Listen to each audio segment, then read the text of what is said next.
Hi everyone, నేను మీ Ram. Welcome to leader with H6. ఈరోజు మనతో ఉన్న లీడర్ ఆదోని నియోజకవర్గం Janasena party incharge N Mallikarjuna alias Mallappa.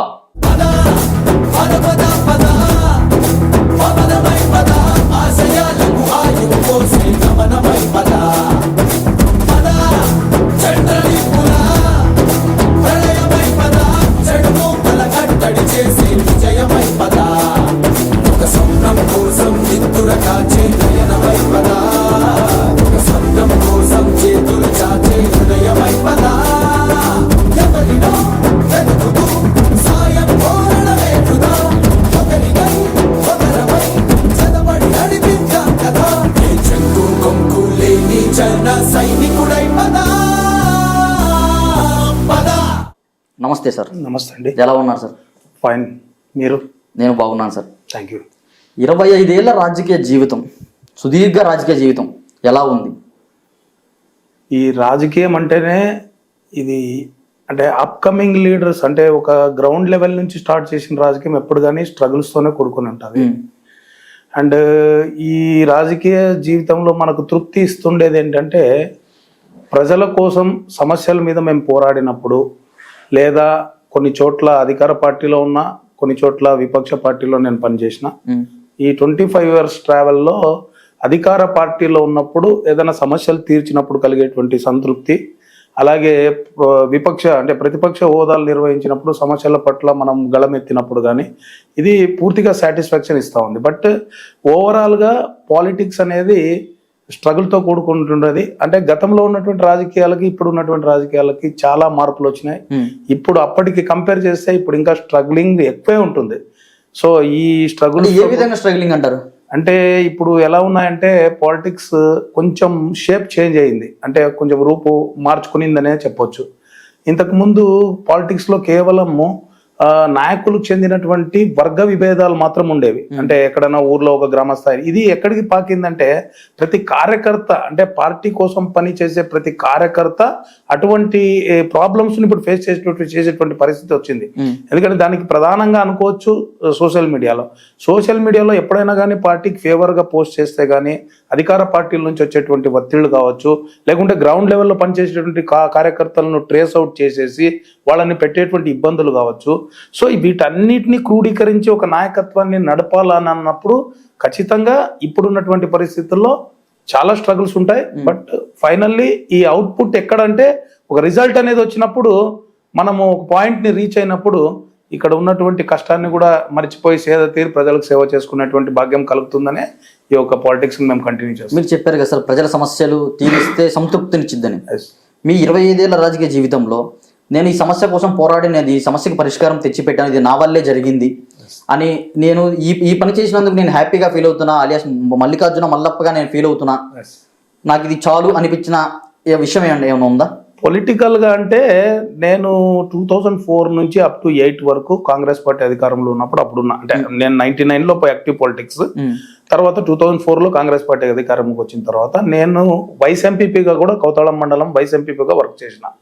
అక్కడ నా గ్రామం వరకు, అంటే ఎక్కడైనా పేదలకు ఇండ్ల విషయంలో కావచ్చు, అప్పుడు రాజశేఖర రెడ్డి గారు చేసినటువంటి పెన్షన్ పథకాలు కావచ్చు, పేదలకు ఇండ్లు కావచ్చు, లేక ఇతరత్ర ఆరోగ్య పరిస్థితులు ప్రజలకు ఇబ్బంది కలిగింది అన్నప్పుడు నా సొంత ఖర్చులతో కూడా చేపించడం జరిగింది. మీరు అప్పుడు కాంగ్రెస్ పార్టీలో ఉన్నారు?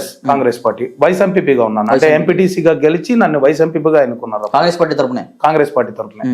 సో సంతృప్తికరమైనటువంటి విషయాలంటే నా స్పియర్ ఏంటంటే అధికార పార్టీలో ఉన్నప్పుడు నా స్పియర్ ఏంటంటే ఒక గ్రామం, అప్పుడు కౌతాళం మండలం ఆల్వి గ్రామం నాది. సో తదనంతరం జరిగినటువంటి రాజకీయ పరిణామాలు ప్రజారాజ్యం పార్టీ కావచ్చు, నెక్స్ట్ నేను తెలుగుదేశం పార్టీలో 2004లో జాయిన్ కావడం కావచ్చు, 19లో కంటెస్ట్ చేయడం కావచ్చు, ఇవన్నీ ప్రతిపక్ష పాత్రలు పోషించినటువంటి పరిస్థితే. 2004లో అధికారంలో తెలుగుదేశం పార్టీ వచ్చినప్పటికీ ఇక్కడ మీనాక్షి నాయుడు గారు ఓడిపోవడము, అలాగే ఏంటంటే అంటే మేము కూడా ఒక సెకండరీ లెవెల్ లీడర్షిప్ చేశాం కాబట్టి అక్కడ ఏంది మనము పోరాటాలు అటువంటివి ఏం పెద్ద పెద్ద పనులు అయితే మేము చేయలేదు, కానీ అప్పుడు పార్టీకి సేవలు అందించినాం 2014 నుంచి అప్ టు 18 వరకు. సో సంతృప్తికరం అయినటువంటి విషయాలు ఏంటంటే రాజకీయాల కంటే వ్యక్తిగతంగా చేపట్టినటువంటి సేవా కార్యక్రమాలు, మెగా అభిమానిగా చిరంజీవి ఫ్యాన్స్ పట్టణ అధ్యక్షుడిగా చేసినటువంటి సేవా కార్యక్రమాలు పూర్తి స్థాయిలో సంతృప్తి ఇచ్చినాయని చెప్పారు. కాదు సార్, ఇప్పుడు వైస్ ఎంపీపీ అంటున్నారు, వైస్ ఎంపీపీగా కాంగ్రెస్ లో ఉన్నారు అంటున్నారు. కాంగ్రెస్ నుంచి ప్రజారాజ్యంలోకి ఎందుకు వచ్చారు? ఇప్పుడు నా రాజకీయ ప్రయాణం అనేది కుటుంబ నేపథ్యం ద్వారా వచ్చినటువంటి రాజకీయ ప్రయాణం కాదు. అంటే మాది పొలిటికల్ ఫ్యామిలీనే. అంటే ఒక పొలిటికల్ లో ఒక ప్రధాన పాత్ర పోషించినటువంటి కుటుంబం మాది అప్పట్లో కాంగ్రెస్ లో. నా జర్నీ స్టార్ట్ అయ్యింది మెగా అభిమానిగా, అంటే ఒక చిరంజీవి గారి అభిమానిగా రాజకీయంలో నా ప్రయాణం కొనసాగింది. అప్పుడు కాంగ్రెస్ లో ఉన్నారు? అప్పుడు కాంగ్రెస్ లో చిరంజీవి గారు అభిమానే. 30 years 40 years అంటే బై బర్త్ అనుకోండి. మాకు ఊహ తెలిసినప్పటి నుంచి చిరంజీవి గారి అభిమానినే. సో 1997 లో చిరంజీవి చారిటబుల్ ట్రస్ట్ స్థాపించిన తర్వాత చిరంజీవి గారు ఇక్కడ ఆదోని నియోజకవర్గంలో చాలా సేవా కార్యక్రమాలు మేము చేపట్టినాం. అవగాహన సదస్సులు కాంగ్రెస్ లో ఉండే. పొలిటికల్ వేరు, ఫ్యాన్స్ వేరు, అభిమానం వేరు. సో ఆ అభిమాన ప్రయాణమే నన్ను రాజకీయాల్లోకి తీసుకొని వచ్చింది. ఆ గుర్తింపే నాకు ఈరోజు రాజకీయాల్లో చోటు కల్పించింది. సో ఆ ప్రయాణం అట్లే కొనసాగిస్తూ వచ్చినప్పుడు చిరంజీవి గారు ప్రజారాజ్యం పార్టీ పెట్టడము. సో నేను అప్పుడు వైస్ ఎంపీపీగా ఉన్నటువంటి నేను వైస్ ఎంపీపీకి రాజీనామా చేసి చిరంజీవి గారి మీద పదవికి పార్టీకి రెండింటికి రాజీనామా చేసి ప్రజారాజ్యంలో రావడం జరిగింది. సో తదనంతరం ప్రజారాజ్యంలో కూడా దాదాపు 1 year దాకా బిఫోర్ పార్టీ అనౌన్స్మెంట్ నుంచే ఇక్కడ చాలా కార్యక్రమాలు, అవగాహన కార్యక్రమాలు చేపట్టాము. అండ్ చిరంజీవి గారు త్వరలో రాజకీయాలకు రాబోతున్నారనేటువంటి పెద్ద పెద్ద సభలు కూడా నిర్వహించాము ఇక్కడ. అప్పుడు కౌతాళం మండలం మా స్వగ్రామం కూడా ఆదోని నియోజకవర్గంలోనే ఉండింది అప్పుడు 2009 బిఫోర్. సో ఇదే కాదు, ఆదోని డివిజన్ మొత్తం పర్యటించినాం అప్పుడు. అంటే చిరంజీవి అభిమానుల్ని అంటే రాజకీయం వైపు తీసుకురావడానికి, చిరంజీవి గారు పార్టీ పెట్టబోతున్నారు సిద్ధం కండి అని చెప్పడానికి చాలా సభలు ఇక్కడ 5 constituencies లో నిర్వహించినాం అప్పుడు. సో అలా మేము ప్రజారాజ్యం పార్టీలోకి రావడం జరిగింది. ఇంకా తదనంతరం ఆ సామాజిక న్యాయం కింద టికెట్ ఆశించాము, అది దక్కకపోవడము, ఇక్కడ ఒక ముస్లిం మైనారిటీకి చిరంజీవి గారు ఇవ్వడము. మీరు అప్పుడు సపోర్ట్ చేశారా ముస్లిం మైనారిటీకి? ఎస్ సపోర్ట్ చేశాము, ప్రచారం చేశాము. అప్పుడే మా అన్నగారు, మా పెద్దన్న గారు కాలం చెల్లారు యాక్చువల్ గా హార్ట్ అటాక్ తో. అయినా ఆ కార్యక్రమాలు కూడా అంటే ఆ 5 రోజులకి చేయాల్సినటువంటి దిన కార్యక్రమాలు కూడా మేము 3 రోజుల్లోనే పూర్తి చేసి మళ్ళీ ప్రచారంలో పాల్గొనడం జరిగింది. కాదు సార్, 24 ఏళ్ళకి 24 వయసు ఉన్నప్పుడు మీరు రాజకీయాల్లోకి వచ్చారు. నాకు తెలిసి అప్పట్లో పెళ్లి చేసుకునే వయసు, ఇంట్లో కొన్ని బాధ్యతలు వస్తాయి, ఇల్లును చూసుకోవడమే కొంచెం కష్టంగా ఉన్నా ఇల్లును గడుపుకోవాలి, మెయిన్ ఎజెండా అది. అలాంటి వాళ్ళు ఇంటిని వదిలేసి లేదు మనం ప్రజలకు సేవ చేయాలి, రాజకీయాల్లోకి రావాలి ఎందుకు అనిపించింది? అసలు ఆలోచన ఎందుకు వచ్చింది? ఇప్పుడు దీనికి బేస్ ఏంటంటే మా కుటుంబం రాజకీయ నేపథ్యమే దీనికి బేస్ అని చెప్పవచ్చు. అంటే మా పెదనాన్నను కానీ, మా తండ్రి గారు కావచ్చు, మా చిన్నాన్న గారు కావచ్చు, మా అన్నలు కావచ్చు, మా ఊర్లో వాళ్ళు రాజకీయంగా ఏ రకంగా చేశారు, ప్రజలకు ఏ రకంగా సహాయం చేశారు అనేది నాకు అంటే చిన్నప్పటి నుంచి అబ్జర్వ్ చేస్తున్నటువంటి విషయాలు. తర్వాత సడన్ గా కొన్ని రాజకీయ కక్షల ద్వారా మా కుటుంబం కాస్త చాలా ఇబ్బందులు రాజకీయంలో ఎదుర్కోవడం జరిగింది. అందులో భాగంగానే మా ఫాదర్ది కూడా murder. Purely it is a political murder. ఏ పార్టీ చేసిందనొచ్చు? అంటే అప్పుడు తెలుగుదేశం పార్టీ మాకు అగెనెస్ట్ పార్టీ, మేము కాంగ్రెస్ లో ఉన్నాం మా ఫ్యామిలీ. సో ఇక్కడ వ్యక్తిగత వైరము ప్లస్ రాజకీయ ఆకాంక్ష రెండింటితో కూడుకున్నటువంటి మర్డర్ అది యాక్చువల్ గా. నేను అప్పుడు degree second year degree second year B Com second year చదువుతున్నాను అప్పుడు. సో అప్పుడు ఇటువంటి పరిస్థితులను నేను సడన్ మా ఫ్యామిలీ కొలాప్స్ కావడము. మీ ఫాదర్ చనిపోయినప్పుడు మీరు పొలిటికల్ లో ఉన్నారా? రాజకీయాలు యాక్టివ్ లేదు, నేను ప్యూర్ ఎడ్యుకేషన్. అప్పుడు అసలు స్టడీస్ తప్పితే నాకు ఇంకొక ఇది అనేది కాన్సన్ట్రేషన్ అనేది లేదు అప్పుడు. ఐ వాజ్ ఏ అబ్జర్వర్, అంటే అబ్జర్వ్ చేసేవాడిని. మా ఫాదర్ చేసేటువంటి సేవా కార్యక్రమాలు కావచ్చు, మా ఫాదర్ చేసేటువంటి రాజకీయం కావచ్చు, మా కుటుంబం, మా పెదనాన్న గారిది గారి అన్ని అబ్జర్వ్ చేసేవాళ్ళం. కాదు సార్, ఇప్పుడు మరి మర్డర్ అయ్యారు మీ ఫాదర్ గారు అంటున్నారు, మర్డర్ అయ్యారు అన్నారు. 24 ఏళ్ళు ఉన్నప్పుడు అది యుక్త వయసు, అంటే రక్తం మరుగుతూ ఉంటుంది. మా నాన్న చంపిన వాళ్ళని నేను ఏదో ఒకటి చెయ్యాలి, వాళ్ళు చూస్తాం, మనకు కనబడతానే ఉంటారు, మనం ఆగలేము. అప్పుడు కుర్రోళ్ళు కదా, అందులో రాయలసీమ అంటే మామూలు విషయం కాదు.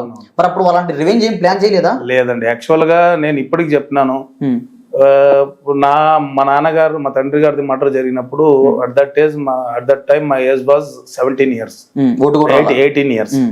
అప్పుడు మా పరిస్థితులు ఎట్లున్నాయంటే కుటుంబంలో మా పెద్దన్నలు 2 ఉండేవాళ్ళు.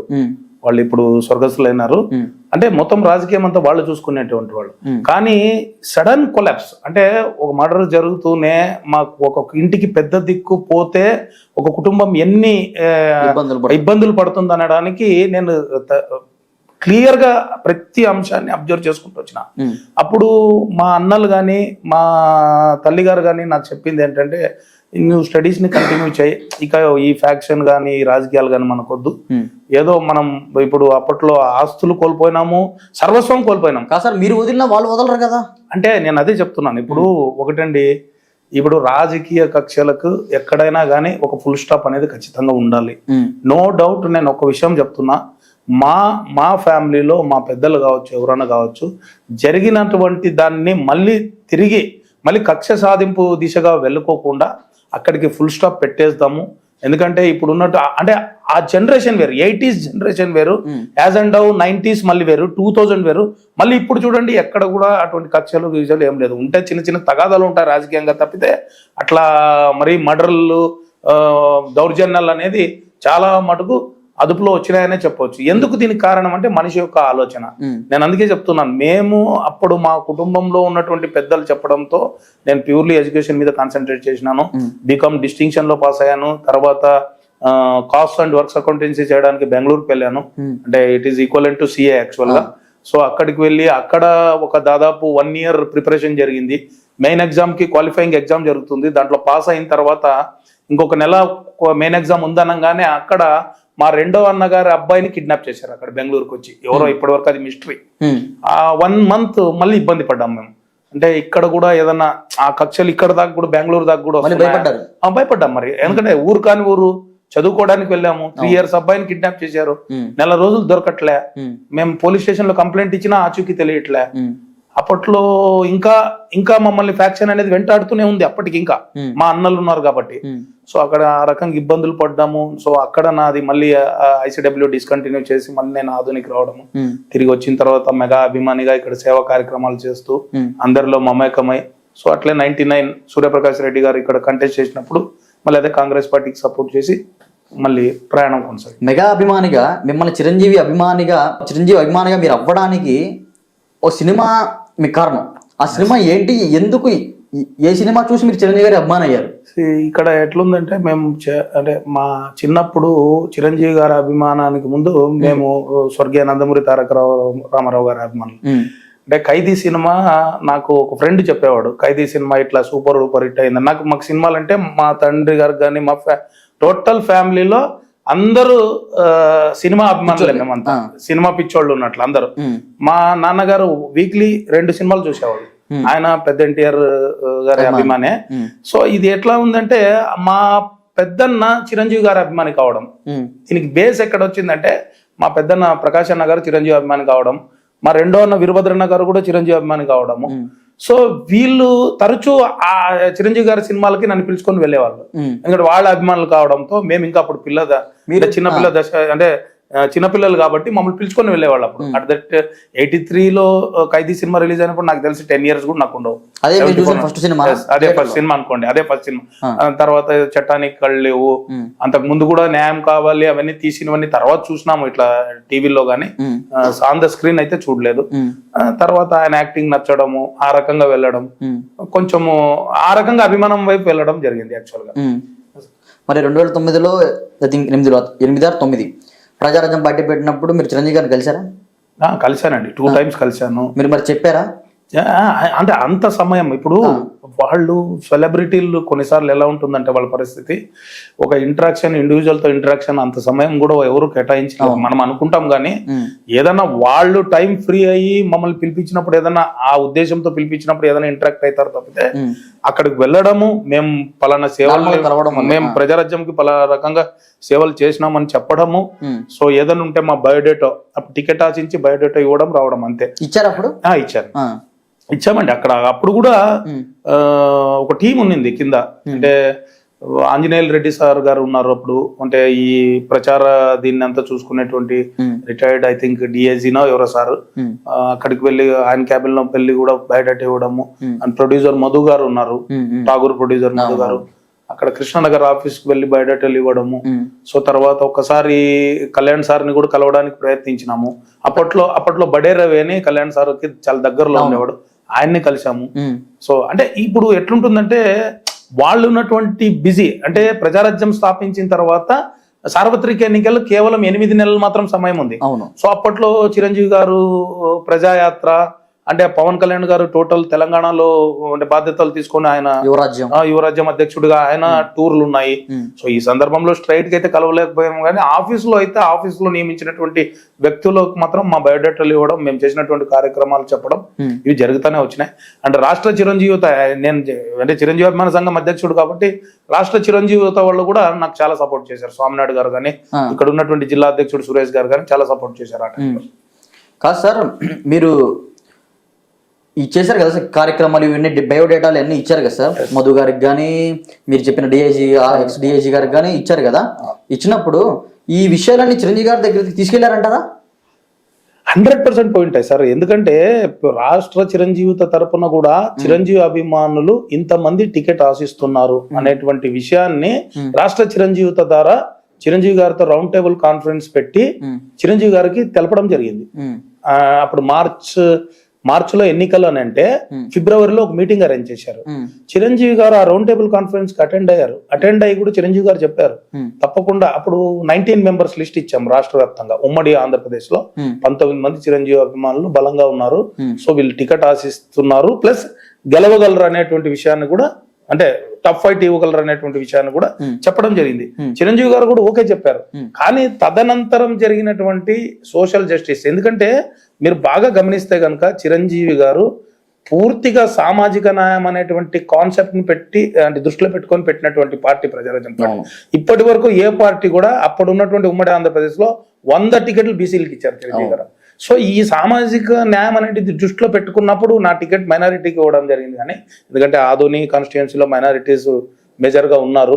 సో వాళ్లకు ఇవ్వాలి టికెట్ అనేది మొదటిసారిగా చిరంజీవి గారు ఇవ్వడం జరిగింది యాక్చువల్గా. సో ఈ రకంగా చిరంజీవి గారికి అయితే ప్రతి విషయాన్ని రాష్ట్ర చిరంజీవి ద్వారా మేము చేసినటువంటి కార్యక్రమాలు కావచ్చు, మా అభిమానం కావచ్చు, మేము చేపట్టినటువంటి సేవా కార్యక్రమాలు కావచ్చు, ప్రజారాజ్యంకి ఏ రకంగా మేము బలోపేతం కోసం పనిచేసిన ప్రతి విషయాన్ని రాష్ట్ర చిరంజీవి ద్వారా తెలిపాము. మరి ప్రజారాజ్యం చిరంజీవి గారు కాంగ్రెస్ లో విలీనం చేసినప్పుడు మీరు కాంగ్రెస్ లో మరి వెళ్ళారా? కాంగ్రెస్ లో వెళ్ళాము. అప్పుడు సూర్యప్రకాష్ రెడ్డి గారు ఇక్కడ కేంద్ర సహాయ మంత్రిగా ఉన్నారు. సో నేను ప్రజారాజ్యం అంటే ఆ రిజల్ట్ జరిగిన తర్వాత ఇక్కడ రాయలసీమలో ఉన్నటువంటి పరిస్థితులు మీకు తెలిసే ఉంటుంది. రాజకీయాలు భుజాల మీద వేసుకొని నడపాలని అంటే చాలా గట్స్ ఉంటేనే ఇక్కడ జరుగుతుంది. ఇక్కడే కాదు ఎక్కడైనా అంతే, కానీ ఇక్కడ కొన్ని ప్రత్యేకమైనటువంటి పరిస్థితులు, దట్టు మా ఫ్యామిలీ ఫ్యాక్షన్ బ్యాక్గ్రౌండ్ ఉన్నటువంటి ఫ్యామిలీ కావడంతో మేము ఇంకొంచెం ఎక్కువ ఇబ్బందులు ఎదుర్కొన్నాం యాక్చువల్ గా. తర్వాత కాంగ్రెస్ లో మర్జ్ అయిన తర్వాత కూడా మళ్ళీ పోయి కాంగ్రెస్ పార్టీ అప్పట్లో సర్పంచ్ అనే ఎన్నికలు వచ్చాయి 2013 లో. చాలా క్రియాశీలకంగానే పనిచేసినాము. అప్పుడు కూడా కాంగ్రెస్ టికెట్ ఆశించాము. అప్పుడు కూడా 2014 కి కాంగ్రెస్ టికెట్ ఆశించాము. కానీ ఒకవైపు ఈ తెలంగాణ ఉద్యమం రావడము, ఇటువైపు సమైక్యాంధ్ర ఉద్యమం రావడము, మేము సమైక్యాంధ్రలో పాల్గొనడము, చాలా క్రియాశీలకంగా పాల్గొన్నాము. ఎందుకంటే విడిపోకూడదు ఈ ఆంధ్ర రాష్ట్రం అనేటువంటి దీంతో ఆకాంక్షతో పాల్గొన్నాం.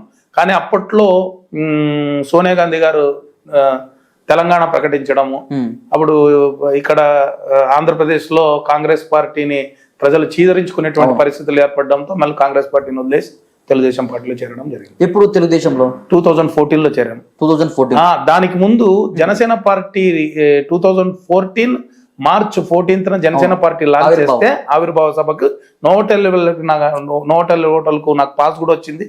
నేను వెళ్ళాను. బట్ అప్పుడు పవన్ కళ్యాణ్ గారి కలుద్దామంటే ఉన్నటువంటి తక్కువ సమయంలో కుదరలేదు. బట్ విజయవాడ సభలో పవన్ కళ్యాణ్ గారు చెప్పినటువంటి విషయం ఏంటంటే, మేము బీజేపీ టీడీపీతో కలిసి వెళ్తున్నాము, మీరు స్థానికంగా ఉన్నటువంటి నాయకత్వం గానీ మీకు అనుకూలిస్తే గనక. చేరినాం. లేదు, అప్పటికి చేరలేదు. ఫస్ట్ అక్కడికి వెళ్ళాం, జనసేన పార్టీ ఆవిర్భావ సభకు వెళ్ళాం. అప్పుడు చేరలే. ఎప్పుడైతే కాంగ్రెస్ పార్టీకి రాజీనామా చేసి దానికి వెళ్ళాం, అంటే జనసేన పార్టీ ఆవిర్భావ సభకు. తదనంతరం జరిగినటువంటి పరిణామాలు అంటే జనసేన పార్టీకి ఒకవేళ ఆదేశిస్తే పోటీ చేయాలనేటువంటి ఉద్దేశంతోనే వెళ్ళాం. కానీ పవన్ కళ్యాణ్ గారు విజయవాడలో ఒక సభ ఏర్పాటు చేసి మేము Telugu Desam party Janasena party Telugu Desam party బీజేపీతో కలిసి వెళ్తున్నామని చెప్పడంతో ఈసారి పోటీలో మేము ఉండబోవట్లేదని చెప్పడంతో నేను ఇక్కడ తెలుగుదేశం పార్టీలో ప్రత్యక్షంగా చేరడం జరిగింది. మీరు జాయిన్ అయ్యారు, ఓకే సార్. 1983లో మీ ఫాదర్ గారికి టీడీపీ ఆఫర్ చేసింది టికెట్. మరి అంత బ్యాక్గ్రౌండ్ ఉంటేనే ఆఫర్ చేసింది కదా టీడీపీ. ఇప్పుడు నా తెలిసి ఇప్పుడు ఎన్టీఆర్ హయాం ఫస్ట్. మరి అంత బ్యాక్గ్రౌండ్ ఉన్న మీరు 2014లో మీకు ఇవ్వలేదా టికెట్? అంటే మీ ఫాదర్ గారికి ఆఫర్ చేసిన టికెట్ అప్పుడు మీ ఫాదర్ గారు రిజెక్ట్ చేశారు. మేము తదనంతరం మేము 1988లోనే పార్టీ మారి కాంగ్రెస్ లోకి వెళ్ళిపోయినాం కదా. 83 to 88 వరకు మా ఫ్యామిలీ క్రియాశీలకంగా తెలుగుదేశం పార్టీ కోసం పనిచేసింది. మా ఫ్యామిలీ 88లోనే కొన్ని అప్పుడు ఉన్నటువంటి రాజకీయ కారణాల వల్ల 88లోనే తిరిగి కాంగ్రెస్ పార్టీలో వెళ్ళడం జరిగింది మా ఫ్యామిలీ. సో అప్పటి నుంచి నేను ఎప్పటికీ కూడా ఒక కాంగ్రెస్ ఫ్యామిలీ బేస్ మీద వచ్చినటువంటి నాయకత్వం అదిగా సార్. పార్టీ పరంగా అయితే ఓకే, వ్యక్తిగతంగా మీ మీద ఒక ఒపీనియన్ ఉండింది కదా టీడీపీ వాళ్ళకి. అంటే అప్పుడు ఇంకా జస్ట్ జాయిన్డ్ కదా, అప్పుడు ఇంకా తెలుగుదేశం పార్టీలో ఆల్రెడీ మీనాక్షి నాయుడు గారి అభ్యర్థిత్వం ప్రకటించిన తర్వాత నేను జాయిన్ అయ్యాను 2014లో. మీనాక్షి నాయుడు గారి అభ్యర్థిత్వం కూడా ప్రకటించేసినారు అప్పటికే. ప్రకటించగా నేను జాయిన్ అయినాను అంతే. ఒక సెకండరీ లెవెల్ లీడర్షిప్ కోసం నేను జాయిన్ అయినా అంతే. రాజకీయ ప్రయాణం అనేది కొనసాగాలని అప్పుడు జాయిన్ అయ్యారు. అప్పటికి ప్రకటించేశారు అభ్యర్థిత్వం ప్రకటించిన తర్వాత నేను జాయిన్ అయ్యాను. మరి అప్పుడు 2014 మీనాక్షి నాయుడు గారికి మీరు సపోర్ట్ చేశారా? జాయిన్ అయ్యాను, ఇంకా పార్టీలోనే ప్రత్యక్షంగా జాయిన్ అయ్యాను. క్రియాశీలంగా పనిచేసాం. ఆయన ఒక అభ్యర్థిత్వాన్ని బలపరచడానికి అన్ని గ్రామాలు కూడా ప్రచారం చేసినాం. అప్పుడు ఉన్నప్పుడు అటువంటి పరిస్థితుల్లో ఇక్కడ ఆయన మీనాక్షి నాయుడు గారు గెలవలేకపోయినారు. ఎందుకు గెలవలేదంటే కారణం? ఇప్పుడు జనసేన అప్పుడు ఏకమైంది, జనసేన కలిసింది, బీజేపీ కలిసింది, ఎంతో కొంత మీ చిరంజీవి గారి అభిమాన సంఘం నాయకులు అభిమానులు ఉంటారు, వాళ్ళు కలిశారు. మరి ఎందుకు అప్పట్లో ఉన్న టీడీపీ గెలవలేదు? దానికి కారణాలు ఏంటంటే జనసేన పార్టీ అప్పుడప్పుడే ఆవిర్భావం అయినటువంటి పార్టీ కాబట్టి అప్పుడే ప్రజారాజ్యంలో జరిగినటువంటి పరిణామాల నుంచి అభిమానులు కోలుకోలేనటువంటి పరిస్థితి. సో చాలా మంది అభిమానులు కూడా స్కాటర్ కావడం జరిగింది అప్పుడు. అంటే మా వంతుగా మేము చెప్పాలనుకుంటే అప్పుడు చాలా మంది అభిమానులు కూడా రీఛార్జ్ మళ్ళీ రీయాక్టివేట్ కాలేకపోయినారు జనసేనతో. సో ఈ ప్రయాణంలో ఇప్పుడు అందరూ చిరంజీవి మెగా అభిమానులు కూడా అందరూ జనసేన వైపు వస్తుండేది మీరంతా గమనిస్తున్నారు. అప్పుడు ఇమీడియట్ గా ఆ పరిస్థితుల నుంచి కోలుకొని రియాక్టివేట్ కాలేకపోయినారు. సో అదే అని కారణం చెప్పవచ్చు. ఇంకోటి ప్రజలు ఇచ్చేటువంటి తీర్పు, దానికి కారణాలు ఏముంటాయి? ఒక నాయకత్వాన్ని నమ్మినప్పుడు, ఒక పార్టీని నమ్మినప్పుడు వివిధ కాన్సెప్ట్లు, అంటే ఒక ఓటు వేయడానికి ప్రజలు నంబర్ ఆఫ్ ఆస్పెక్ట్స్ ని చూస్తారు. కొంతమంది డెవలప్మెంట్ ఆస్పెక్ట్స్ ని చూస్తారు, కొంతమంది సింపతి చూస్తారు, కొంతమంది వెల్ఫేర్ చూస్తారు, కొంతమంది క్యాండిడేట్ నిలబడినటువంటి క్యాండిడేట్ ని చూస్తుంటారు. సో ఆ రకంగా ఓడిపోయినాం. దానికి కారణాలు ఏదనేది మేము వన్ ఆఫ్ ద పాయింట్ అని మీకు ఐడియా ఉండింది కదా, ఎందుకంటే ఐడియా ఉండాలి కదా. ఇప్పుడు వన్ ఆఫ్ ద పాయింట్ అంటే ఏంది, జగన్మోహన్ రెడ్డి గారి మీద ఉన్నటువంటి సింపతితో అప్పుడు కాంగ్రెస్ పార్టీ జగన్మోహన్ రెడ్డి గారిని చాలా ఇబ్బందులు పట్టింది, జైలు పాలు చేసింది అనేటువంటి సింపతితో ప్రజలు జగన్మోహన్ రెడ్డి గారి మీద ఉన్నటువంటి సింపతితో జగన్ అనేటువంటి వ్యక్తిని చూసి ఓట్లు వేసినారు. సో ఆ రకంగా వైసీపీకి అక్కడ 2004లో ఇక్కడ ఓడిపోవడం జరిగింది. మరి జనసేనలోకి ఎప్పుడు వచ్చారు? నేను 2018లో జనసేన జాయిన్ అయ్యాను. పవన్ కళ్యాణ్ సమక్షంలో పవన్ కళ్యాణ్ గారి సమక్షంలోనే కాజా టోల్ గేట్ దగ్గర ఉన్నటువంటి దశావతార వెంకటేశ్వర స్వామి టెంపుల్ లోనే అక్కడికి వెళ్ళే బొకే ఇచ్చి జాయిన్ కావడం జరిగింది. బట్ ఏమన్నా టెంపుల్ కాబట్టి అక్కడ ఏం కండువాళ్ళు అట్లాంటివి ఏం వేయించుకోలేదు. కానీ వాళ్ళ అబ్బాయి గారిని తీసుకొని వచ్చారు, అకీరాన్ని తీసుకొని వచ్చారు, ఫ్యామిలీతో, ఫుల్ ఫ్యామిలీతో. అంటే నేను పోయినప్పుడు అయితే సార్ అప్పుడు ఏదో అంటే నవరాత్రులు సంథింగ్ ఉపవాస దీక్షలు చేస్తున్నాడు. సో అక్కడ టెంపుల్ కి దర్శనానికి వెళ్తున్నాడు అన్నప్పుడు మనోహర్ సార్ గారితో కలిసి, అలాగే మన లోకల్ ఇండస్ట్రియలిస్ట్ సాఫ్ట్వేర్ అధినేత టీజీ విశ్వప్రసాద్ గారితో కలిసి అక్కడికి వెళ్ళడం జరిగింది. People media factory TG Vishwaprasad గారు ఇక్కడే స్థానికంగా ఆదోనినే. ఆయన కూడా కొంచెం మనకు అక్కడ అపాయింట్మెంట్ ఇప్పించడానికి కానీ కొంచెం ఆయన హెల్ప్ చేశాడు మాకు. సో ఆ రకంగా అక్కడ దశావతారం టెంపుల్లో వెళ్ళి పవన్ కళ్యాణ్ గారి సమక్షంలో బొకే ఇచ్చి పరిచయం చేసుకోవడం జరిగింది. అంటే పరిచయం అంటే అంతే అనుకున్నా. పరిచయం చేసుకున్నామంటే ఆల్మోస్ట్ ఇంకా జనసేన పార్టీలో మేము సేవలు అందించడానికే వచ్చామని చెప్పడం జరిగింది. ఓకే అని అన్నాడు. తర్వాత ఇక్కడికి రావడం, కార్యక్రమాలు మొదలు పెట్టడం, ఈ రకంగా 2018 నుంచి యాక్టివ్గా ఉన్నారు. 2019 ఎలక్షన్స్ లో 12,000 ఓట్లు పడ్డాయి జనసేనకి. అవి ఇప్పటికి ఇలాగే ఉన్నాయంటారా? 12,000 ఓట్లు డబల్ త్రిబుల్ అయి ఉంటాయి. అది ఎంత ఉంటుందో అనేది కూడా ఇప్పుడు చెప్పలేము, బికాజ్ వీ కాంట్ మెజర్. ఎందుకు దానికి కారణం ఏంటంటే 2019 తర్వాత సరికొత్త రాజకీయాలను ఆదోని నియోజకవర్గ ప్రజలకు మేము పరిచయం చేసినాం. అంటే జనసేన పార్టీగా ఏంటది అని అంటే అధికార పార్టీ వైఫల్యాలను ఎక్కడ కూడా తగ్గకుండా, ఎక్కడ కూడా భయపడకుండా, ఇక్కడ ఉన్నటువంటి పరిస్థితుల్లో ఎన్ని బెదిరింపులు, ఎన్ని ప్రలోభాలు పెట్టినా కూడా దాని ప్రజల కోసం నిలబడి ఆ సమస్యలను గళమెత్తినటువంటి పార్టీ జనసేన పార్టీ ఆదోని నియోజకవర్గంలో. ఇప్పుడు ప్రజల్లో కూడా ఏంది ఉందంటే ప్రధాన ప్రతిపక్ష పార్టీలు పోషించలేనటువంటి పాత్రను జనసేన పార్టీ పోషిస్తా ఉంది అనేటువంటి అభిప్రాయాన్ని, ఆలోచనను ప్రజల్లోకి తీసుకొని వెళ్ళగలిగినాం. సో ఇప్పుడు జనసేన పార్టీ బలం ఎంత అంటే తప్పకుండా గెలిచేంత అని మాత్రం చెప్పగలం. ఎందుకంటే అప్పట్లో 12,000 ఓట్లు పడ్డాయని అంటే ఆ పాలిటిక్స్ అంటే ఆ యొక్క ఎలక్షనీరింగ్ అనేది మాకు ఒక గ్రామ స్థాయి నాయకుడు లేడు, మాకు ఒక వార్డు స్థాయి నాయకుడు లేడు, ఎటువంటి అంటే బాగా ఆర్థికంగా బలోపేతమైనటువంటి శక్తులు మా వెనకలు లేరు. సో అప్పుడు కేవలం 25 days స్పాన్ నా క్యాండిడేచర్ అనౌన్స్ అయితేనే 25 రోజులకే ఎలక్షన్. లాస్ట్ టైం మీరు చూసిన నోటిఫికేషన్ వచ్చిన 25 days కే ఎలక్షన్ డేట్ April 11th.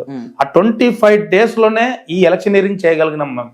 ఉన్నటువంటి జన సైనికుల్ని పెట్టుకొని, ఉన్నటువంటి వీర మహిళలను పెట్టుకొని ఎలక్షనీరింగ్ చేయగలిగినాం. సో అప్పటికి 12,000 ఓట్లు వాలంటీర్ గా వితౌట్ టేకింగ్ ఈ సింగిల్ ఎన్పీ ఏ ఒక్క రూపాయి తీసుకోకుండా 12,000 మంది వేసినారంటే అప్పుడు కూడా జనసేన పార్టీని 100% ప్రజలు ఆదరించినారనే చెప్పొచ్చు. బట్ ఏంటంటే పాలిటిక్స్ అంటే ప్రలోభాలు, డబ్బు పంచడాలు, ఇంకా మద్యము, ఇవన్నీ కొంచెం రొటీన్ పొలిటికల్ కల్చర్ నడుస్తూ ఉంది కాబట్టి పూర్తి స్థాయి జనాలను మా వైపు తిప్పుకోలేకపోయినాం. But now it is going on. రాయలసీమలో జనసేన ఎంతవరకు బలంగా ఉందంటారు? ఇక్కడ రాయలసీమ అనేటువంటి పరిస్థితులే వేరు. ఎందుకంటే పాతుకుపోయినటువంటి రాజకీయ పార్టీలు ఉన్నాయి, పాతుకుపోయినటువంటి కుటుంబ నేపథ్యాలు ఉన్నాయి ఇక్కడ. ఇంకోటి ఎస్పెషల్లీ ఏంటంటే వారసత్వంతో కూడిన రాజకీయాలు ఇక్కడ ఎక్కువ ఉంటాయి. ప్రలోభాలు, దౌర్జన్యాలు, ఇంకా దాంతో పాటు ఆర్థిక స్తోమత అన్నిటితో ముడిపడి ఉంటుంది ఇక్కడ రాజకీయం. సో ఇక్కడ రాయలసీమలో జనసేన పార్టీ ఎంత బలంగా ఉందని అంటే క్షేత్రస్థాయిలో ఈరోజు ప్రతి ఒక్క జన సైనికుడు కూడా నాయకత్వ లక్షణాలు పునికి పుచ్చుకొని ప్రతి ఒక్కరు కూడా, ఇప్పుడు ఎగ్జాంపుల్ ఎట్లుంటుందంటే వేరే పార్టీల్లో మనకు నాయకత్వం కనపడతా ఉంటుంది. ఎట్లా అంటే ఒక ఎమ్మెల్యేనో, ఒక ఎక్స్ ఎమ్మెల్యేనో, ఒక ఎక్స్ కౌన్సిలర్, ఎంపీటీసీనో, సర్పంచో, ఈ రకంగా స్థానిక సంస్థల్లో జనసేన పార్టీ పోటీ చేయలేదు కాబట్టి అటువంటి నాయకత్వం కనపడకపోవచ్చు. కానీ గ్రామాల్లో కానీ పట్టణాల్లో కానీ పూర్తి స్థాయి నాయకత్వ లక్షణాలు పుణికిపుచ్చుకొని జన సైనికులు కూడా నాయకులుగా ఇప్పుడు ఎదిగినారు. సో రాయలసీమలో ఎంత బలంగా ఉంది పార్టీ అంటే మాత్రం 100% చెప్పగలను. ఆ రెండు పార్టీలకు అంటే మిగతా పార్టీలకు ధీటుగా ఇక్కడ ఉంది. బట్ ఏంటంటే ఇక్కడ ఒక ఐడెంటిఫికేషన్ లేదు. అంటే మనం ఇంకా ఇప్పటి వరకు ఏ హోదాలు నిర్వర్తించలేదు కాబట్టి పార్టీ ఆ రకంగా కనపడతా ఉంది. సో గ్రామ స్థాయి నుంచి పట్టణ స్థాయి వరకు పూర్తి స్థాయిలో రాయలసీమలో జనసేన పార్టీ పూర్తి స్థాయిలో బలపడిందని చెప్పొచ్చు. మరి మిగతా రాష్ట్రం మొత్తం చూసుకుంటే రాష్ట్రం మొత్తం కూడా మీరు ఇప్పుడే చూశారు గత లోకల్ బాడీ ఎన్నికల్లో కూడా జనసేన పార్టీది అంటే చాలా మంది ఆ కరోనా పీరియడ్ లో ఎలక్షన్స్ రావడము, అది 2019 ఎలక్షన్స్ అప్పుడు 7% 6% ఉంది. 7% వచ్చింది. తర్వాత 19 వచ్చింది. 23% వచ్చింది. లోకల్ బాడీ ఎలక్షన్స్ లో కంటెస్ట్ చేసినటువంటి మొత్తం స్థానాల్లో చూసుకుంటే 23% ఓట్లను జనసేన పార్టీ పొందగలిగింది. అప్పుడు అక్కడ ఒకటి మీరు ఒక విషయం గమనించాలి. అప్పట్లోనే వైసీపీ పార్టీ అనేది నామినేషన్ వేయడానికి వచ్చినటువంటి వ్యక్తిని కూడా నామినేషన్ వేయించని పరిస్థితి. సో అటువంటి ఒడిదుడుకులను దాటుకొని 23% ఓటింగ్ సాధించింది అని అంటే ఖచ్చితంగా జనసేన పార్టీ ఇప్పుడు ఖచ్చితంగా పూర్తి స్థాయిలో బలపడింది. నేను అదే చెప్తున్నా, ఎంత బలపడింది అంటే మిగతా పార్టీలకు ధీటుగా జనసేన పార్టీ బలాన్ని పుంజుకొనిందని చెప్పొచ్చు. పవన్ కళ్యాణ్ గారు జనసేన పార్టీ పెట్టింది మెయిన్ గా యువతకు ప్రాధాన్యం ఇవ్వడానికి. మరి ఇప్పుడు జనసేన పార్టీ ఈ టీడీపీ జనసేన పొత్తులో ఉన్నాయి. టికెట్లు యువతకి ఎంత పర్సెంటేజ్ ఇస్తారు అనుకుంటున్నారు మీరు? అప్పుడు చెప్పారు యువతకే నా ఫస్ట్ ప్రయారిటీ అని. ఇప్పుడు ఒకటండి, కళ్యాణ్ గారిది ఈ రాష్ట్రంలో ఒక అరాచక పాలన నడుస్తూ ఉంది. అంటే అరాచక పాలన అంటే ఏంటంటే పూర్తి స్థాయి నియంతృత్వ ధోరణిలో జగన్మోహన్ రెడ్డి గారు వెళ్తున్నారు. దానికి కారణాలు చెప్పుకుంటూ పోతే వందలు ఉన్నాయి. దానికి కారణాలు అంటే ప్రజలకు ఇష్టమైనటువంటి పాలనను అందించడం లేదు జగన్మోహన్ రెడ్డి గారు. ప్రజా వ్యతిరేక పాలనకు పాల్పడుతున్నారు. ఎక్కడ కూడా అంటే గొంతెత్తిన వాళ్ళ మీద కేసులు, దౌర్జన్యాలు.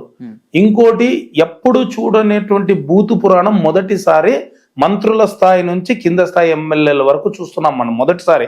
నాకు తెలిసి నా సుదీర్ఘ రాజకీయ ప్రయాణంలో ఈ రకంగా వ్యవహరించినటువంటి మంత్రులు, ఈ రకంగా వ్యవహరించినటువంటి ఎమ్మెల్యేలను నేను కూడా ఇప్పటి వరకు ఎక్కడ చూడలేదు.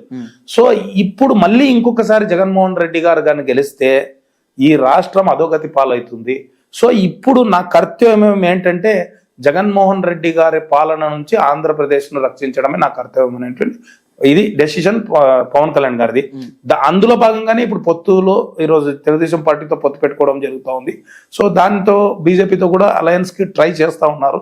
సో ఇక్కడ ఎంతమంది యువకులకు పవన్ కళ్యాణ్ గారు టికెట్లు కేటాయిస్తారనేది ఇది 2 పార్టీలు లేకపోతే 3 పార్టీలు కలిసి తీసుకునేటువంటి నిర్ణయం. బట్ ఒకటి మాత్రం చెప్పగలం, యువత ప్రాధాన్యత జనసేన పార్టీలో ఖచ్చితంగా ఉంటుంది. అందుకే మన కళ్యాణ్ గారు కూడా చెప్పారు, ఇప్పుడు కొన్నిసార్లు మనం త్యాగాలు చేయాల్సి వస్తుంది. చంద్రబాబు నాయుడు గారు కూడా ఇదే మాట అన్నారు వాళ్ళ సీనియర్ నాయకులకు, పొత్తులో కొన్ని త్యాగాలకు మీరు సిద్ధం కండి, ఖచ్చితంగా గెలిపే లక్ష్యంగా మనం ముందుకు వెళ్ళాలి, ఈ జగన్మోహన్ రెడ్డి గారి పాలనను అంతమొందించాలనేదే ఏ అధినాయకుడు మాట్లాడినా, పవన్ కళ్యాణ్ గారు మాట్లాడినా, చంద్రబాబు నాయుడు గారు మాట్లాడినా ఇదే మాట్లాడుతున్నారు. సో మేమనేది ఏంటంటే ఖచ్చితంగా పవన్ కళ్యాణ్ గారు మొన్న జన సైనికులు కూడా ఒక దిశానిర్దేశం చేయడం జరిగింది. అసెంబ్లీలో మన బలాన్ని బట్టి 98% స్ట్రైకింగ్ రేట్ ఉన్నటువంటి, గెలవడానికి స్ట్రైకింగ్ రేట్ ఉన్నటువంటి అభ్యర్థులే నేను ఎంపిక చేస్తాను. సో మీరు ఎక్కడ కూడా డిసప్పాయింట్ కావద్దండి. నెక్స్ట్ ఈ ప్రజాప్రభుత్వం స్థాపించిన తర్వాత 1/3 of the seats, local body seats లో జనసేన పార్టీ అభ్యర్థులు ఉంటారని చెప్పడం జరిగింది. ఇప్పుడు మీరు చెప్పిన 98 స్ట్రైకింగ్ రేట్ అభ్యర్థుల లిస్ట్ లో మల్లప్ప గారి పేరు ఉండొచ్చు అనుకుంటున్నారా? ఇప్పుడు 98% స్ట్రైకింగ్ రేట్ లో మల్లప్ప గారి పేరు ఉందా లేదనేది నిర్ణయించేది మా అధ్యక్షులు పవన్ కళ్యాణ్ గారు. Because it is purely based on the survey report. ఇప్పుడు కళ్యాణ్ గారిది ఒకటే సిద్ధాంతం, మా జనసేన పార్టీ ఐడియాలజీనే డిఫరెంట్. ఎక్కడ కూడా మాకు సీట్ కేటాయించండి అని ఈ రోజు వరకు నేను ఒక అప్లికేషన్ కూడా ఇచ్చింది లేదు. ఇంతవరకు అటువంటి దాఖలాలే లేవు. ఈవెన్ అలయన్స్ ఉన్నా కూడా పార్టీ నేను యాప్ట్ అనుకుంటే, అంటే 2019 ఇచ్చారు కదా సార్ అప్లికేషన్. 2019 నేను అదే చెప్తున్నానండి. 2019లో మనం సింగిల్ గా ఫైట్ చేసాం. జనసేన పార్టీ సిపిఎం బిఎస్పితో కలిసి ఫైట్ చేసింది. అప్పుడున్నటువంటి పరిస్థితుల్లో పవన్ కళ్యాణ్ గారు, మీరు ఇంకోటి అక్కడ అప్లికేషన్లు ఏమి ఇవ్వలే, మేము అప్లికేషన్లు ఇవ్వలే, ఎగ్జామ్స్ కండక్ట్ చేశాడు. ఒక రొటీన్ పాలిటిక్స్ కి డిఫరెంట్ గా ఒక ఎగ్జామ్స్, అంటే ఎవరైతే అభ్యర్థులు నిలబడాలనుకుంటున్నారో ఒక రాత పరీక్ష పెట్టాడు పవన్ కళ్యాణ్ గారు. అంటే ఏ విధంగా, అంటే అన్ని అంశాలతో కూడుకున్నటువంటి రాత పరీక్ష. అంటే మాకు అప్పుడు క్వశ్చన్ పేపర్ ఎలా ఉన్నిందంటే, మీరు ఒకవేళ అంటే అగ్రికల్చర్ వ్యవసాయ పరంగా మీరు మీ నియోజకవర్గంలో అభివృద్ధి చేయడానికి మీకు ఉన్నటువంటి ఆలోచనలు ఏంటి, యువతకి ఎంప్లాయ్మెంట్ ఇవ్వాలని అంటే మీ నియోజకవర్గ పరంగా మీకు ఎటువంటివి చేస్తారు, ఈ రకమైనటువంటి విషయాలు. ఈ ఎగ్జామ్ ఎంతమంది రాశారు సార్? చాలా మంది వచ్చారు. ఆటో డ్రైవర్లు కూడా, అంటే లైక్ నేను అనకూడదు కానీ కింద స్థాయిలో ఉన్నటువంటి వ్యక్తులు కూడా, అంటే రాజకీయాలు మేము చేయలేము, ఒక కార్యకర్త కూడా రాజకీయాలు చేయలేము అనేటువంటి వాళ్ళు కూడా అక్కడికి వచ్చి ఎగ్జామ్ లో రాయడం జరిగింది. దాన్ని బేస్ చేసుకొని వాళ్ళ అంటే దాన్ని సెలెక్ట్ చేసినటువంటి అభ్యర్థుల్ని ఇంటర్వ్యూ తీసుకొని టికెట్లు కేటాయించడం జరిగింది. సో ఈ రకంగా అంటే అప్పుడు చాలా మంది పాల్గొన్నారు. మీరు ఇప్పటికీ ఉంటుంది సోషల్ మీడియాలో, మీరు కావాలంటే. ఎప్పుడు సార్ జరిగింది ఎగ్జామ్? 2019 జనవరిలో, I think January February, I'm not sure. 2019 elections ముందే. సో ఈ రకంగా అభ్యర్థులు అంటే కొంతమంది స్ట్రైట్ గా బలంగా ఉన్నటువంటి నాయకులు పోయారు. మళ్ళీ ఇప్పుడు క్యాండిడేచర్ ఇచ్చినారు అంటే ఆయన కంటెస్ట్ చేయమన్నాడు అంటే పాస్ అయినట్లే కదా. అట్లా మరి ఇప్పుడు 2024లో నేను అదే చెప్తున్నా కదా, ఇప్పుడు మారిన రాజకీయ సమీకరణలు, పార్టీ కూడా పూర్తి స్థాయిలో బలోపేతమైంది. ఇప్పటికీ ఏంటంటే ఇప్పుడు కన్సిడరేషన్ ఏం తీసుకుంటున్నారు కళ్యాణ్ గారు అంటే, పార్టీ కోసం కష్టపడి నిలబడినటువంటి వ్యక్తులు, ప్లస్ ప్రజల్లో మమేకమయ్యేటువంటి వ్యక్తులు, ప్లస్ వైసీపీని ధీటుగా నిలబడి వైసీపీని ధీటుగా తట్టుకొని గెలబోయేటువంటి వ్యక్తులు ఎవరైతే ఉన్నారనేది తన యొక్క పర్సనల్ సర్వే రిపోర్ట్ ద్వారా తెప్పించుకొని, తప్పకుండా పార్టీ కోసం పనిచేసిన వాళ్ళకి అటువంటి ఇది ఉంది అంటే అటువంటి బలంగా అంత బలంగా ఉన్నారని అంటే తప్పకుండా వస్తుందని అనుకుంటున్నాను. ఇప్పుడు నేను కళ్యాణ్ గారు నాకు ఇస్తారా లేదా అనేది purely it is left Pawan Kalyan గారు. ఎందుకంటే బయలాటరల్ టాక్స్ ఉంటాయి చంద్రబాబు నాయుడు గారితో పవన్ కళ్యాణ్ గారు కలిసి నిర్ణయించేటువంటి విషయం ఇది. సో మీరు వచ్చింది అనుకుంటున్నారా, రాదు అనుకుంటున్నారా? ఇప్పుడు నేను ఒకటేనండి, మేము ఉన్నటువంటి పరిస్థితుల్లో ఇక్కడ మేము పార్టీని పూర్తి స్థాయిగా బలోపేతం చేసినామని చెప్పొచ్చు, మమేకమైనామని చెప్పొచ్చు. ఇప్పుడు నేను కొన్ని విషయాలు వయలేట్ చేసి నేను మాట్లాడలేను కానీ, అంటే లైక్ నేను దాన్ని క్రాస్ చేసి మాట్లాడలేను. బట్ ఒకటి మాత్రం చెప్తున్నాను, I'm hoping the best. Definitely నా క్యాండిడేచర్ కన్సిడరేషన్ లో జనసేన పార్టీలో ఉందని అనుకుంటున్నాను. సార్ ఇప్పుడు జనసేన టీడీపీ పొత్తులో జనసేనకి ఎన్ని సీట్లు ఇస్తారనుకుంటున్నారు? సార్ ఇప్పుడు మళ్ళీ ఇది ఏంటంటే ఇవి మా పరిధిలో ఉన్నటువంటి అంశాలు కాదు. ఒక నాయకుడిగా మీరు ఒక నాయకులే సార్. ఇప్పుడు ఆదోనికి మీరు నాయకులు, రేపొద్దున మీరే మంత్రి కావచ్చు ఎమ్మెల్యేగా గెలిస్తే. అది తర్వాత విషయం, ఏదన్నా అది ఫస్ట్ ప్రజలు ఆశీర్వదించాలి ఫస్ట్. అంటే ఇప్పుడు జనసేన పార్టీకి ఎన్ని టికెట్లు ఇవ్వచ్చు అనేది అటువంటి అంశాన్ని కూడా ఇంకా మీరు ఎన్ని అనుకుంటున్నారు? కొలికి రాలేదని అనుకుంటున్నాను. ఎందుకంటే కొన్ని ఫేస్బుక్ సోషల్ మీడియాలో వీటిలో 55 సీట్లు అంటే 70 సీట్లు. ఇది ఎలా ఉందంటే ఇప్పటి వరకు జనసేన టీడీపీ అలయన్స్ మాత్రమే ప్రకటించడం జరిగింది. అండ్ ఇప్పుడు మూడవ పార్టీతో కూడా టాక్స్ నడుస్తున్నాయి బీజేపీతో. పవన్ కళ్యాణ్ గారు 2 సంవత్సరాల క్రితం చెప్పారు ఇంతవరకు బీజేపీ రూట్ మ్యాప్ కోసం వెయిట్ చేస్తాను. ఇంతవరకు రూట్ మ్యాప్ రాలేదంటారా పవన్ కళ్యాణ్ గారికి? 100%. ఇప్పుడు ఆ రూట్ మ్యాప్ ఏమో కదా. ఇప్పుడు పవన్ కళ్యాణ్ గారు మొన్న పోయి అమిత్ షా గారితో కలిసి వచ్చారు, మీరు అన్ని చూసారు, నడ్డా గారితో కలిసి వచ్చారు. అంటే ఈ పొలిటికల్ సినారియో స్టార్ట్ అయిన తర్వాత చెప్తున్నాను, ఒక 2 times కలిసి వచ్చారు వాళ్ళు. ఇప్పుడు ఆ రూట్ మ్యాప్ కోసమే కదా బీజేపీతో ఆల్రెడీ అలయన్స్ లో ఉన్నాం. సో రూట్ మ్యాప్ కోసమే వాళ్ళని సంప్రదించారు. కానీ నేనేమంటున్నానంటే ఇప్పుడు కూడా మొన్న చంద్రబాబు నాయుడు గారు వెళ్ళి అమిత్ షాని కలిసి వచ్చారు, అమిత్ షా గారిని. సో వీళ్ళందరూ కలిసి ఏం నిర్ణయం తీసుకుంటారనేది కొద్ది రోజుల్లో ఓపెన్ అప్ అయిపోతుంది. బట్ ఆ టైం వరకు వెయిట్ చేయాలి.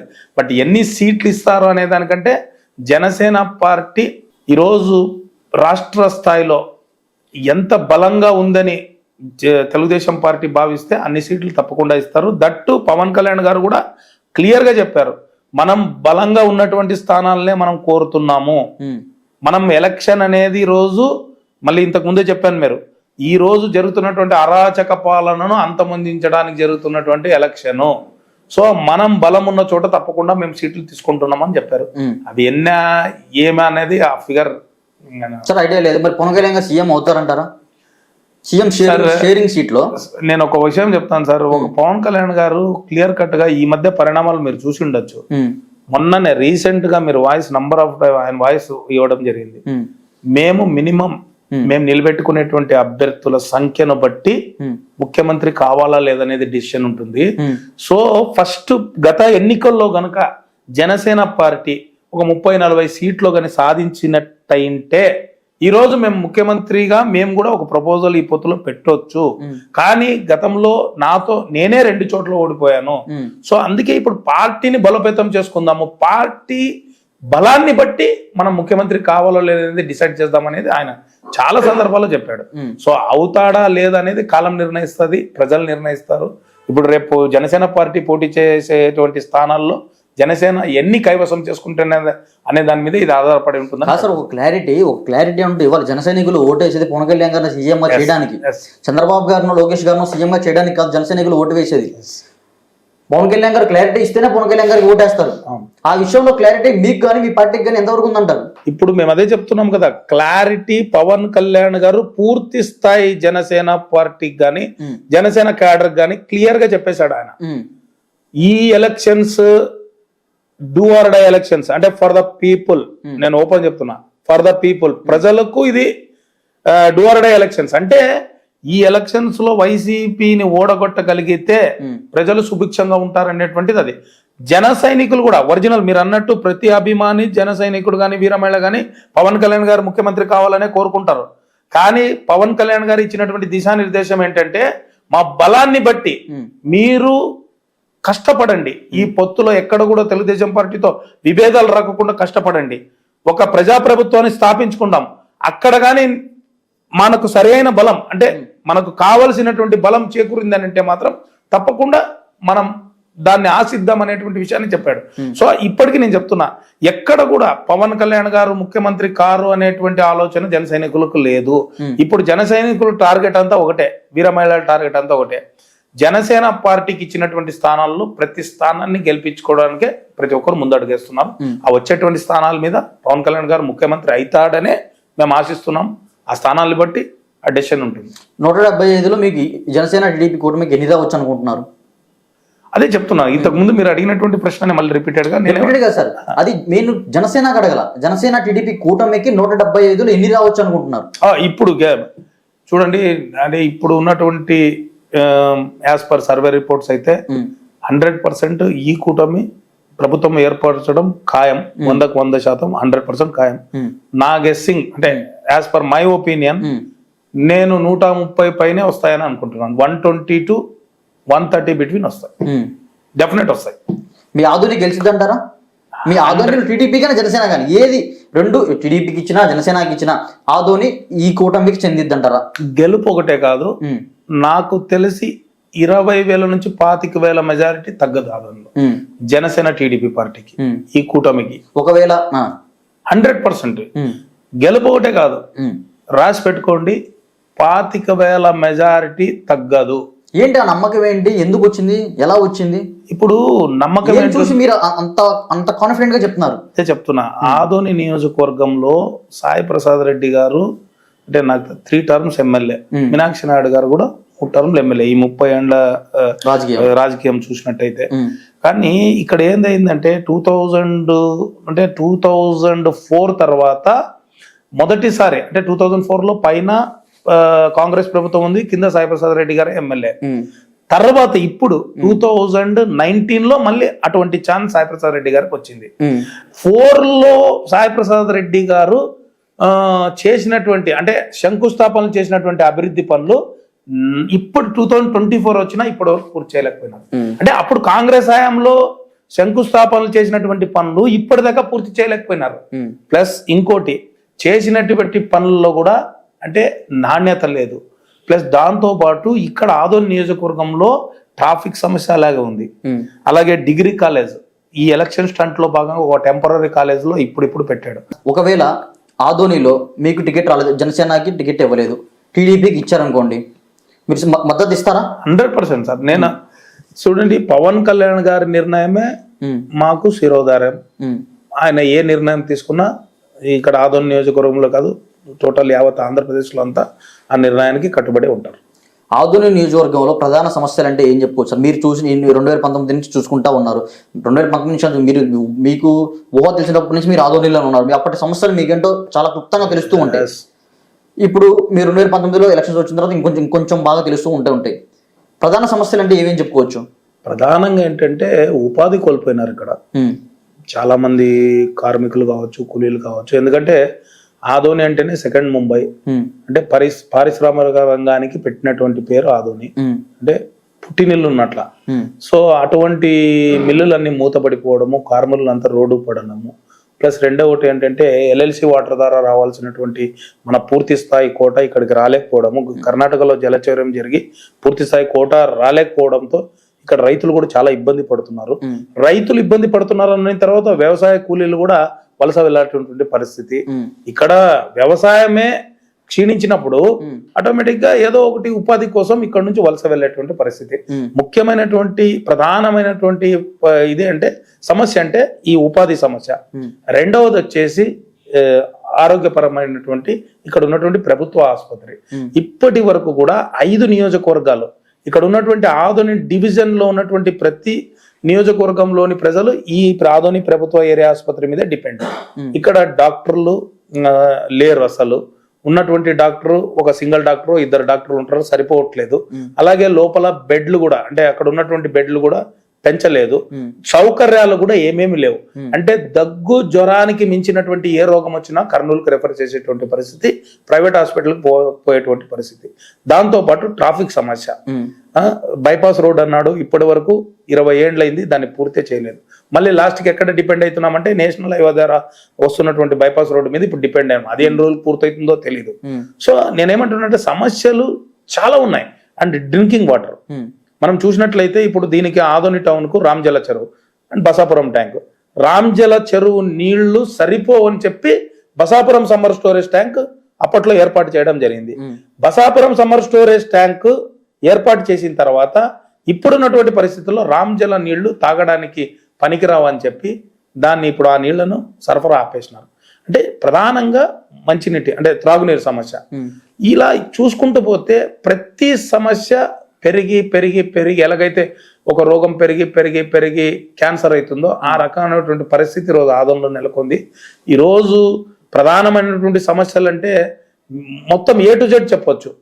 ఇక్కడ ఉన్నటువంటి హెల్త్ ఇష్యూస్ కావచ్చు, అంటే మెడికల్ గ్రౌండ్స్ కావచ్చు, అలాగే ఎడ్యుకేషనల్ గ్రౌండ్స్. ఇప్పుడు చెప్పినాం కదా డిగ్రీ కాలేజ్ తో ఇంకా ఉన్నత సంస్థలు, విద్యా సంస్థలు ఇక్కడ రావాల్సినటువంటి అవసరం ఉంది. డిగ్రీ కాలేజ్ అన్నారు, మెడికల్ కాలేజ్ ఇచ్చాడు కదా సార్ జగన్మోహన్ రెడ్డి. నేను అదే చెప్తున్నా, జగన్మోహన్ రెడ్డి గారు మెడికల్ కాలేజ్ ని శాంక్షన్ చేయడానికి ఆయనకు ఒక థాట్ ఉంది. ఆదోనిని ఆయన జిల్లాలు కొత్త జిల్లాల ఏర్పాటు విషయంలో ఆదోనిని జిల్లాగా ఏర్పాటు చేయాలనేటువంటి డిమాండ్ చాలా సంవత్సరాల నుంచి ఇక్కడ ఉంది. సరే, ఆ పరిస్థితిని బ్యాలెన్స్ చేయడానికి ఇక్కడ మెడికల్ కాలేజ్ ఆయన ఇవ్వడం జరిగింది. సో మెడికల్ కాలేజ్ కూడా purely approved from Indian medical council, central government ద్వారా వచ్చేటువంటి నాబార్డ్ ఫండ్స్ తో ఆయన ఇక్కడ మెడికల్ కాలేజ్ ను స్థాపిస్తున్నాడు. నేను అదే చెప్తున్నాను, ఆ మెడికల్ కాలేజ్ ను కూడా నిర్దిష్టమైనటువంటి సమయంలో పూర్తి చేయాల్సినటువంటి జగన్మోహన్ రెడ్డి గారు 3 సంవత్సరాలు అయినా కూడా ఇప్పటి వరకు ఆ మెడికల్ కాలేజ్ నాకు తెలిసి 20 to 25% కూడా పూర్తి కానటువంటి పరిస్థితి. నేను అదే అంటున్నాను, సంవత్సరంలో కంప్లీట్ అయిపోతే సాయిప్రసాద్ రెడ్డి గారు ఎలా అవుతుంది అని అంటున్నాను. మళ్ళీ ఎలక్షన్ స్టంట్ ఇది, నేను ఓపెన్ గా చెప్తున్నాను. 3 సంవత్సరాలు పూర్తి కాలేనటువంటి 25% పూర్తి చేసినటువంటి మెడికల్ కాలేజ్ ను ఇంకొక సంవత్సరంలో ఎలా పూర్తి చేస్తారు? ఇంకా 75% నేను అడుగుతా ఉన్నా. సాయిప్రసాద్ రెడ్డి గారు దీనికి సమాధానం చెప్పాలి. సో అందుకే నేనేమంటున్నానంటే ఊకే తెచ్చినాము. సేమ్ ఇది ఇక్కడ ఏం జరుగుతా ఉంది ఆదంలోనే అంటే ఒక అభివృద్ధి పనిని తీసుకొని వచ్చినాం, పూర్తి ఎప్పుడు చేస్తామో తెలియదు. పెండింగ్ లో ఉన్నటువంటి డిగ్రీ, ఇప్పుడు నేను ఒకటే చెప్తున్నాను, ఈ రోజు టెంపరీగా ఏర్పాటు చేసినటువంటి డిగ్రీ కాలేజ్ ఆదోని నియోజకవర్గ పేద విద్యార్థుల 20 ఏండ్ల కోరిక అది. ఈరోజు తెచ్చాడు. పూర్తి స్థాయి డిగ్రీ కాలేజ్ తేగలిగాడా? ఇప్పుడు కొండాపూర్లో ల్యాండ్ నోటిఫై చేసినామని అన్నారు. ల్యాండ్ అక్వైర్ చేసి అక్కడ పనులు ప్రారంభించినారా? లేదే. టెంపరీ డిగ్రీ కాలేజీలో పెట్టాడు. ఇప్పుడు ఏం ఇన్ఫ్రాస్ట్రక్చర్ ఉందని చెప్పి అక్కడ విద్యార్థులు ఆ కాలేజీని ఎన్నుకుంటారో చెప్పండి. సో అందుకే చెప్తున్నాను, ఇక్కడ అభివృద్ధి పని అనేది ఏంటంటే పూర్తి స్థాయిలో సౌకర్యాలతో కూడినటువంటి సేవలు అందించగలగాల. ఇక్కడ ఆదోని నియోజకవర్గ ప్రజలకు ఒకటే మైండ్ సెట్ ఒకటే అయిపోయింది. ఇప్పుడు ఏంటంటే వీళ్ళు శంకుస్థాపనలు చేస్తారు, ప్రారంభోత్సవాలు కూడా చేస్తారు, కానీ సేవలు మాత్రం అందవు. ఏమైనా తీసుకోండి, మీరు మైనారిటీ కాలేజ్ తీసుకోండి, లేకపోతే ఇప్పుడు ఏర్పడినటువంటి మాతా శిశు ఆసుపత్రి తీసుకోండి, లేకపోతే ఇప్పుడు మనకు సర్వజన వైద్యశాల అని చెప్పి ఆ ప్రభుత్వ ఆసుపత్రిని బిల్డింగ్ కట్టారు, ఇంకా సేవలు అయితే ఇంకా అందట్లేదే. సో ఇక్కడ డెవలప్మెంట్ అంటే అభివృద్ధి అంటే సమయానికి అనుగుణంగా అభివృద్ధి కావాలని ప్రజలు కోరుకుంటున్నారు. ఒక్కొక్క డెవలప్మెంట్ కి సంవత్సరంలో పూర్తి చేయాల్సినటువంటి డెవలప్మెంట్ కూడా 25 ఏళ్ళు 20 ఏళ్ళు వెయిట్ చేయాల్సినటువంటి పరిస్థితి. సో అందుకే ఒకవేళ జనసేన టీడీపీ కూటమి ఇక్కడ గెలిచి ఆదోని వచ్చింది అనుకోండి, ఈ సమస్యలన్నింటికి శాశ్వత పరిష్కారం చేస్తారా మీరు? 100%. మేము అదే చెప్పాము. ఇప్పటి వరకు రొటీన్ గా జరిగినటువంటి రాజకీయాలకు భిన్నంగా జనసేన పార్టీ చేసి చూపిస్తుంది. నేను ఇంకొక విషయం కూడా చెప్పాను మొన్న, ఒక మీ ప్రశ్న మా జవాబు అనేటువంటి కార్యక్రమాన్ని ప్రజలంతా మమేకం చేసి ఆదోని నియోజకవర్గం మీద మీరు ఏ అభివృద్ధి మీద సూచనలు చేయాలన్నా మమ్మల్ని మా చిత్తశుద్ధిని ప్రశ్నించాలన్నా ప్రశ్నించవచ్చు అనే ఒక కార్యక్రమం పెట్టాం. దాంట్లో ఒకటే చెప్పాం, శిలాఫలకం మీద శంకుస్థాపన శిలాఫలకం మీద కేవలం వ్యయం, ఈ రోడ్డు ఇంత వ్యయంతో వేస్తున్నాం అనేది కాదు, ఈ కాలేజ్ ఇంత వ్యయంతో కడుతున్నాం అనేది కాదు, ఈ ఆసుపత్రిని ఇంత వ్యయంతో, ఇన్ని రోజుల్లో పూర్తి చేస్తామనేది కూడా దాంట్లో నెక్స్ట్ టైం నుంచి ఖచ్చితంగా ముద్రిస్తాం. అంటే నేను అదే అనేది, ఒక పనికి ఎప్పుడు ఆరంభించినారు, ఎప్పుడు ప్రారంభించినారు, ఎప్పుడు అంతం చేసినారు అనేది ఒక ఫినిషింగ్ డేట్ కూడా ఉండాలి కదా. ఇండెఫినెట్ డేట్ తో ఉండలేరు కదా. నేను అందుకే చెప్తున్నాను, in time with in the span of 5 years pending లో ఉన్నటువంటి ప్రతి పనిని చేసి చూపిస్తామని తెలియదు అని మీరైతే చెప్తున్నారు సార్. అయితే ప్రజలు ఏమనుకుంటున్నారంటే పవన్ కళ్యాణ్ గారికి సేవా గుణం అయితే ఉంది, దానికి కాదను, నాయకత్వ లక్షణాలు లేవు అంటున్నారు. నేను ఒకటి చెప్తాను సార్, ఒక మాట అంటున్నాను. ఎందుకు ఆ మాట అంటున్నారు? ఒక ఉదాహరణ చెప్తున్నా. వాళ్ళు చెప్పింది నాకు మొన్న తీసుకుంటే విప్పటం గ్రామంలో రోడ్డు ఇల్లు పడగొట్టి రోడ్లు వేస్తున్నారు అని చెప్పి పవన్ కళ్యాణ్ గారు హుట్న హైదరాబాద్ నుంచి కారులో ఇలా కూర్చుంటా వచ్చారు. ఇది పూర్తయ్యే వరకు సాయంత్రం ఇది పూర్తయ్యే వరకు నేను ఎక్కడి నుంచి కదలని చెప్పి ఆ ఇప్పటంలో కూర్చున్నారు. కూర్చున్న వాళ్ళు మళ్ళీ సాయంత్రానికి కట్ చేస్తే హైదరాబాద్ లో ఉన్నారు. ఇప్పుడు నేను చెప్తా, పవన్ కళ్యాణ్ గారు ప్రభుత్వానికి కనువిప్పు కలిగే విధంగా కొన్ని కార్యక్రమాలు చేపడతారు. ఇప్పటం గ్రామస్తుల మీద ప్రభుత్వం పూర్తి స్థాయి కక్ష సాధింపు ధోరణితో పోయింది. ఎందుకు? దానికి కారణం ఏంటంటే ఇప్పటం సభకు జనసేన పార్టీ ఆవిర్భావ సభకు ఎక్కడ కూడా స్థలం ఇవ్వనటువంటి పరిస్థితి ప్రభుత్వం ఏర్పరిస్తే ఇప్పటం గ్రామస్తులు ఇచ్చారని చెప్పారు. సో అక్కడ వాళ్ళని రోడ్ వైడనింగ్ అనేటువంటి విషయాన్ని తీసుకొని వచ్చి ఇబ్బంది పెడుతున్నారు ఆ మారుమూల గ్రామంలో అన్నప్పుడు కళ్యాణ్ గారు హుటాహుటిన రావడం జరిగింది. కళ్యాణ్ గారి నాయకత్వం ఎలా ఉంటుందంటే ఏదో సెలబ్రిటీస్ వచ్చినట్ల గాజు గ్లాసులు, అంటే నేను అనేది హెలికాప్టర్ లో వచ్చి 10 నిమిషాలు కార్యక్రమం చేసి వెళ్ళిపోయేటువంటి వ్యక్తి కాదు ఆయన. ఆయన రాజకీయాలను ప్రజల్లోకి వెళ్ళి చేసే సత్తా ఉన్నటువంటి వ్యక్తి. కేవలం మీరు ఇప్పటం గ్రామం కదా, ఆయన ఏదైనా తీసుకోండి, ఏ ప్రాబ్లం అనేది తీసుకోండి. భవన నిర్మాణ కార్మికుల గురించి గళమెత్తినప్పుడు 1,00,000 మందితో మార్చ్ నిర్వహించినటువంటి వ్యక్తి పవన్ కళ్యాణ్ గారు. నేను అందుకే చెప్తున్నాను, ఇంతకుముందు కవాతు ప్రోగ్రాంలు కూడా చేశారు. నాయకత్వం అంటే ఇక్కడ నేను ఒకటే చెప్తున్నాను, నాయకత్వం అంటే దానికి ఒక స్పెషల్ ఇది స్టేచర్ ఏమి ఉండదు. నాయకత్వం అంటే ఏంది? సేవనే నాయకత్వం. ప్రజలతో ఎవడు మమేకం కాగలడు, ప్రజలకి పరిస్థితులను ఎవరు అర్థం చేసుకోగలడో, ప్రజలకు ఎవరు సేవ చేయగలరో అదే నాయకత్వం. వీళ్ళు ఏదో నాయకత్వం వేరు సేవ వేరు అంటున్నారు. ప్రజాసేవే నాయకత్వం అని మేము అంటున్నాం. అందుకే అక్కడ ఉన్నటువంటి పరిస్థితుల్లో అక్కడ ఇప్పటంలో నష్టపోయినటువంటి ప్రతి ఒక్కరికి, ప్రభుత్వం ద్వారా నష్టపోయినటువంటి ప్రతి ఒక్కరికి 1,00,000 రూపాయల చెక్కును కూడా పవన్ కళ్యాణ్ గారు అందించారు. ప్రభుత్వం ద్వారా కాదు, వ్యక్తిగతంగా పవన్ కళ్యాణ్ గారు వ్యక్తిగతంగా ఇచ్చారు. ప్రభుత్వం ద్వారా నష్టపోయినటువంటి వ్యక్తులు, అంటే ఆ రోడ్ వైడనింగ్ లో ఆ షాప్స్ ని, ఆ ఇండ్లను కూలగొట్టేసి, సో ఇటువంటి వాళ్ళందరికీ పవన్ కళ్యాణ్ గారు వ్యక్తిగతంగా చెక్ ఇవ్వడం జరిగింది. ఇలా ఇప్పటం కాదు, ఒక్కటే చూసుకుంటే అది ఒక్కటే కాకుండా చూసుకుంటే మిగతా కొన్ని విషయాల్లో కూడా పవన్ కళ్యాణ్ గారు మెయిన్ గా మీ పార్టీలో ఉన్నది యువకులు వాళ్ళని ఆకాశానికి ఎత్తేసి మళ్ళీ డప్పుని కింద పడేస్తున్నారు. ఆ రోజు వరకే ఉంటుంది ఆ మాట, నెక్స్ట్ రోజుకి ఉన్నట్లు ఆ మాట. అంటే ఎటు నేను అదే చెప్తాను, దానికి ఉదాహరణ కావాలి కదా. ఒక దానికోసం నేను పోరాటం చేస్తాను, దానికోసం నిరాహార దీక్షకైనా సిద్ధం అంటారు. అవును, ఇక నెక్స్ట్ ఆ టాపిక్ ఉండదు. దానికి నేను అదే చెప్తున్నా. ఇప్పుడు ఆయన చేసినటువంటి పోరాటాలు ఓపెన్ గా చెప్తున్నాను. ఆయన ఈ రోజు వరకు చేసినటువంటి సుగాలి ప్రీతి కేసు విషయంలో కావచ్చు, ఈ రోజుకి ఈ స్టిక్ టు దట్. నేను ఒకటే అంటున్నాను, ఇప్పుడు ఆ కర్నూలు జిల్లాలో సుగాలి ప్రీత అనేటువంటి అమ్మాయి ఆత్మహత్య చేసుకునింది. అది ఆత్మహత్య కాదు, హత్య అనేటువంటి విషయం వాళ్ళ తల్లిదండ్రులు తెలియజేస్తే ఈ రోజుకి ఆ కుటుంబానికి అండగా ఉన్నటువంటి వ్యక్తి పవన్ కళ్యాణ్ గారు. నేను అదే చెప్తున్నా. అలాగే వైజాగ్ స్టీల్ ప్లాంట్ విషయంలో కావచ్చు, ఆయన కేవలం దీక్షతో ఆపలే, దాన్ని తీసుకొని ఢిల్లీ పెద్దల వరకు తీసుకొని పోయి ఈ రోజు వైజాగ్ స్టీల్ ప్లాంట్ ప్రైవేటీకరణ ఆగిందంటే దాంట్లో ప్రధాన పాత్రధారి పవన్ కళ్యాణ్ గారు అనేటువంటి విషయాన్ని అందరూ గుర్తించుకోవాలి. నేను అదే చెప్తున్నాను, ఆయన చేసేటువంటి దీని పోరాటాల్లో కొన్నిటికి ఇవి రావచ్చు, రిజల్ట్ రావచ్చు, కొన్నిటికి రాకపోవచ్చు. కానీ అతని దృష్టిలో మాత్రం దానికోసం నిరంతరం వాటికి ఎప్పుడు అవకాశం ఉంటారు, 100% ఉంటున్నారు. మీరు చెప్పండి, లేనటువంటి అంశం లేదండి. ఇప్పుడు నేను ఒకటే చెప్తున్నా, గతంలో కూడా నేను అంటున్న మాట కాదు, బయట ప్రజలు అనుకుంటున్న ప్రజలంటే నేను అదే చెప్తున్నానండి, పవన్ కళ్యాణ్ గారిని మీద బురద జల్లడానికే ఉన్నటువంటి కొంతమంది సృష్టిస్తున్నటువంటి మాట. నేను ఒకటే అంటున్నాను, చాలా మంది అన్నారు పవన్ కళ్యాణ్ గారు సినిమాలు చేస్తున్నారు, ఆయన అసలు రాజకీయాల మీద శ్రద్ధ లేదు. నేను ఒకటే చెప్తున్నాను, ఇప్పుడు రాజకీయాలు డబ్బుతో ముడిపడి ఉన్నాయి. ఆయన మెయింటెనెన్స్ ఏంటి, ఆయనకున్నటువంటి ఖర్చులు ఏంటి, ఆయన ఇప్పుడు మొన్న చూసిన 285 కోట్ల చెక్కుల్ని రిటర్న్ పంపించినటువంటి నాయకుడు, అంత గొప్ప నాయకుడు పవన్ కళ్యాణ్ గారు. ఎవరైనా ఫండ్స్ వస్తే తీసుకొని లోపల పెట్టుకుంటారు వీళ్ళందరూ, కానీ పవన్ కళ్యాణ్ గారు అటువంటి వ్యక్తి కాదు. ఆయన ఓపెన్ గా చెప్తాడు, చెక్కులు రిటర్న్ పంపించిన 285 కోట్ల రూపాయలు అంటే కేవలం తన కష్టార్జితంతోనే రాజకీయ పార్టీని నడుపుతున్నటువంటి వ్యక్తి. సో కష్టార్జితం అంటే ఆయన బై ప్రొఫెషన్ ఏంటి, ఆయన యాక్టర్. అక్కడ నుంచి వచ్చినటువంటి సంపాదన తీసుకొని వచ్చి ఇక్కడ పెడుతున్నాడు. సో నేను అదే అంటున్నాను, ఇప్పుడు అంటే పవన్ కళ్యాణ్ గారు సినిమా నుంచి కష్టపడి తీసుకొని వచ్చిన డబ్బులతో రాజకీయం నడుపుతున్నాడు. మళ్ళీ మీరు పవన్ కళ్యాణ్ గారు సినిమాలు మానేసుకుంటే రాజకీయం ఎలా నడుపుతాడు? ఆయన మెయింటెనెన్స్ ఏది? ఆయనకు ఆయన ఇట్లా ప్రయాణించేటువంటి విషయాలు కూడా అన్ని గమనించాలి కదా. అంటే ఆ మాట పవన్ కళ్యాణ్ గారు అన్నారు కదా, సినిమాలు చేయను అని. ఆ మాట అనుకుని ఉంటే బాగుండేది కదా.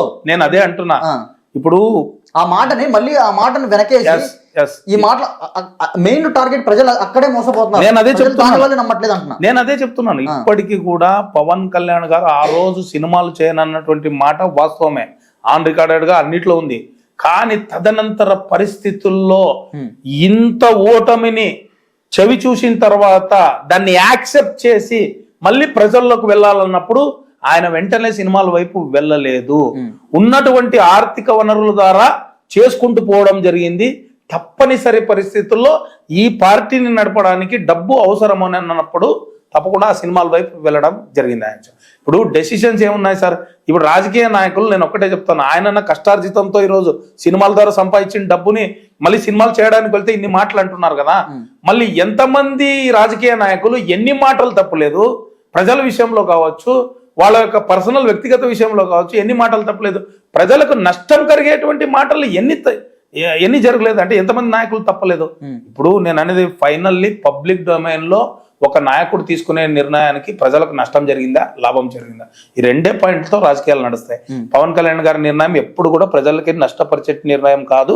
ప్రజల కోసం తన ప్రాణాలను సైతం లెక్క చేయకుండా ఈరోజు ఇబ్బంది పడి ఎన్ని ఇబ్బందులైనా కానీ ప్రజలను ఒక గట్టును చేర్చాలనేటువంటి నిర్ణయాలే ఉంటాయి పవన్ కళ్యాణ్ గారి.